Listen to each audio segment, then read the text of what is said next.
ಮಂಡ್ಯದಲ್ಲಿ ಕರ್ನಾಟಕ ಬಂದ್ಗೆ ಬೆಂಬಲ ವ್ಯಕ್ತವಾಗ್ತಾ ಇದೆ. ಮಂಡ್ಯ ಭಾಗದಲ್ಲಿ ಪ್ರತಿಭಟನೆ ಜೋರಾಗಿದೆ.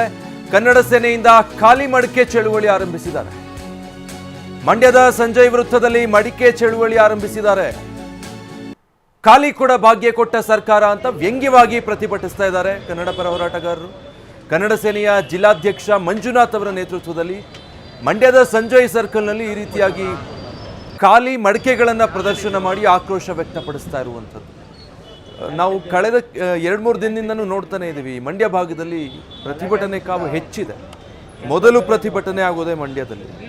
ಯಾಕೆ ಅಂತ ಹೇಳಿದ್ರೆ ಕಾವೇರಿ ಕೊಳ್ಳದ ಭಾಗ ಮತ್ತು ಅಲ್ಲಿನ ಅನ್ನದಾತರು ಕಾವೇರಿಗಾಗಿ ಆ ರೀತಿ ಹೋರಾಡ್ತಾ ಬಂದಿದ್ದಾರೆ. ಈ ಬಾರಿಯೂ ಕೂಡ ಅಷ್ಟೇ.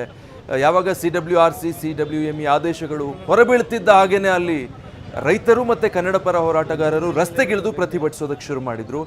ಇವತ್ತು ಬೆಳಗ್ಗೆಯಿಂದನೇ ಪ್ರತಿಭಟನೆಗಳು ಆರಂಭ ಆಗಿದೆ.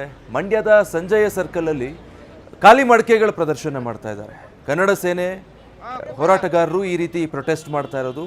ಖಾಲಿ ಕೊಡದ ಭಾಗ್ಯ ಕೊಡ್ತಾ ಇದೆ ರಾಜ್ಯದ ಜನರಿಗೆ ರಾಜ್ಯ ಸರ್ಕಾರ ಅಂಥೇಳಿ ಖಾಲಿ ಕೊಡೆಗಳನ್ನು ಮಡಿಕೆಗಳನ್ನು ಪ್ರದರ್ಶನ ಮಾಡಿ ಈ ರೀತಿಯಾಗಿ ಪ್ರೊಟೆಸ್ಟ್ ಮಾಡೋದಕ್ಕೆ ಮುಂದಾಗಿದ್ದಾರೆ. ಅಂಗಡಿ ಮುಂಗಟ್ಟುಗಳು ಕೂಡ ತೆಗೆದಿಲ್ಲ. ಜನಸಂಚಾರ ಕೂಡ ಎಂದಿನ ಹಾಗೆ ಇಲ್ಲ. ಮಂಡ್ಯದಲ್ಲಿ ನಾವು ಬೆಳಗ್ಗೆಯಿಂದ ಗಮನಿಸ್ತಾ ಇದ್ದೀವಿ.